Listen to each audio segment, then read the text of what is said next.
बारहाटीपुरा Neelkantheshwar high school को प्रकृति मित्र पुरस्कार। केन्दुझर जिला घटगां ब्लॉक अग्रणी हाईस्कल बारहाटीपुरा नीलकंठेश्वर हाईस्कल को 2025 मसीहा प्रकृति मित्र पुरस्कार प्रदान कराई। ग्रामर रमाकांत प्रधान चलित वर्ष प्रकृति बंधु पुरस्कार पाई। उपलक्षे हाईस्कल छात्र छात्री माने घटगां बीओ ऑफिस एक शोभायात्रा बाहरी घटगां रेंज कार्यालय को जाइथिले। सेठारे सांस्कृतिक कार्यक्रम आयोजन करथिले छात्र छात्री माने एवं छात्री माने सेठारे नाच गीत करथिले।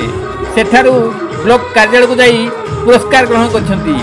एथिरे घटगां BDO Khageshwar बराळ, ranger Sharad Kumar Mishra, घटगां forester Jatindra Kumar Sahu, ढेंकीगुड़ forester Nagendra Kumar जेना एवं स्टाफ माने उपस्थित थिले। कविंद्र रिपोर्ट केडिन दुरिया।